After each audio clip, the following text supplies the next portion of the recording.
Thornetta Davis is Detroit's queen of the blues. Her smooth voice and strong delivery have dazzled audiences around the world. Get up, get on up, get up and dance away your blues. Oh yeah, baby. Thornetta's won more than 30 Detroit Music Awards, opened for greats like Ray Charles, Gladys Knight, and Etta James. And she's just released her new album, Honest Woman. I believe everything gonna be alright. I believe everything gonna be alright now. Viewers wake up with Evrod Cassimy every weekday morning on Local 4 News Today. In high school, they used to call me E-Nasty. Do not ask why. I'm not gonna ask. Do not ask why. Evrod chose journalism as a profession, but he's always loved singing, ever since he was a kid growing up near Chicago. He's kept his musical talent under wraps, until now.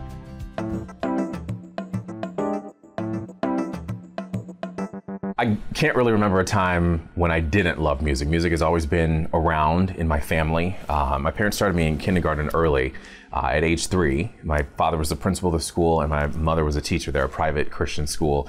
And I sang at my kindergarten graduation. And we still have the picture of that moment on the fireplace mantle at my parents' home.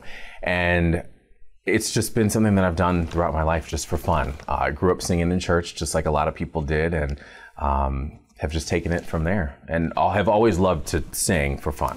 As a little bitty baby, I used to stop and listen to TV commercials and singing, and I was influenced by just watching television and listening to the music, and my mom and dad would play records all the time. We had records back then.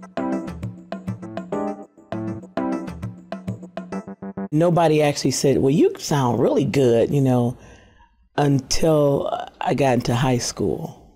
I was just singing around the house. I guess they were used to me just singing to the radio or whatever.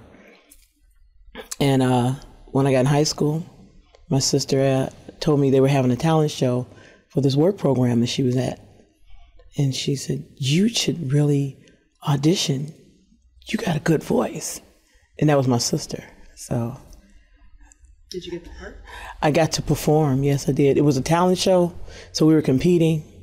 But when I showed up to audition, the guy who was putting on the talent show was also putting on a pre-production to the talent show. So he goes, well, can you sing in the pre-production also? And I was like, yeah, I was 15. The town that I grew up in had an American Idol type of competition for a local radio station. And I remember entering it and having all my friends come to, you know, because part of it was based on audience support and participation. And I had all my friends from high school come, as did everybody else, and I won. I won that competition. That was a long time ago. But ever since then, I enjoyed it, you know, and have continued singing where I could and when I could.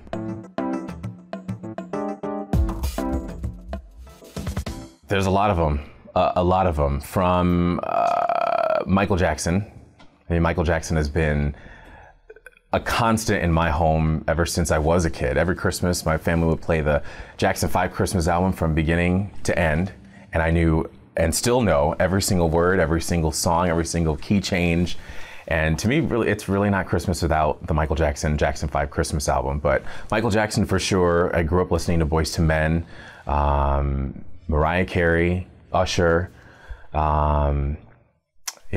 My inspirations started out when I was in high school. Phyllis Hyman. I wanted to be like her too. And then there was Diana Ross prior to her. And as I started singing the blues, when I started to make a living at this music that I do, Bessie Smith, Ma Rainey, Etta James, so many.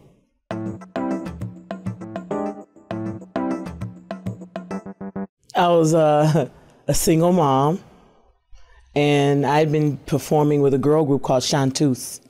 We weren't making any money, but you know, we were singing. And this guy, Dave McMurray, he was a horn player who heard us singing around town. We would just go up to the Renaissance Center because we liked the echo. And he says, oh, you guys are good. And he would hire us to come sing background with him. And then he goes, I'm singing with this band, the Chisel Brothers. Come on down and jam. So I started going there, jam sessions and sitting in. And then one day they asked me to join the band. We don't do top 40 music, that's what we were doing. We do blues and soul. And I said, okay, I can do that too. And so I went to my mama's records, pulled up all the stuff that I like listening to, and I started singing it, you know. And then immediately it was like the news started writing about this new blues singer in Detroit. That was in 1988, I think.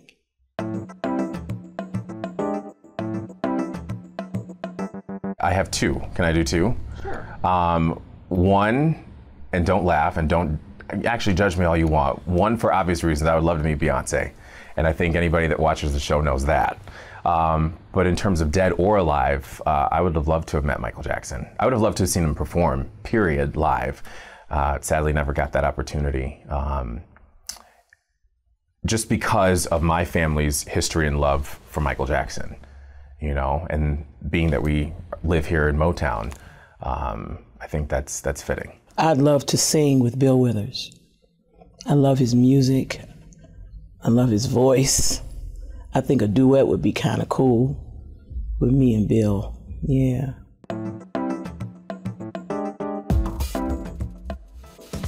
I was not raised in Detroit, but I joke around with a lot of people that are in our newsroom that I'm from here. I mean, I've adopted Detroit as my hometown now, and it's very exciting to me to be surrounded by so much history, and I'm learning more and more every single day, and there's still places that I haven't been. But it's shocking to me.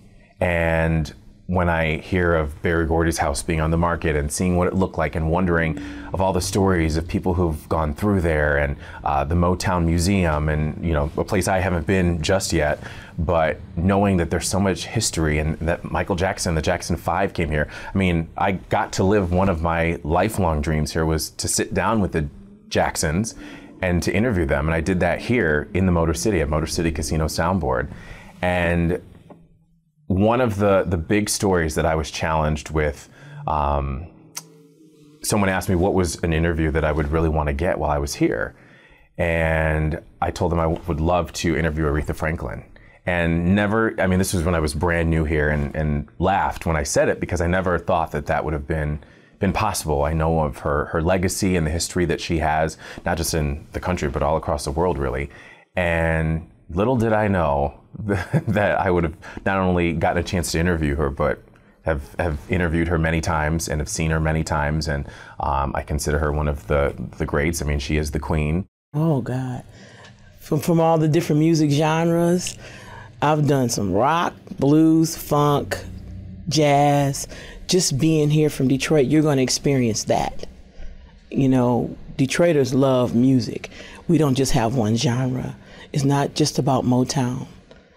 Even the Motown musicians were blues musicians too. So we have it all here, and growing up listening to all that kind of music, that's what influenced me to be able to do what I do today. Watch Thornetta Davis and Evrod Cassimy sing together as a Detroit duet on the Ford Fireworks, Monday, June 26th, only on WDIV Local 4.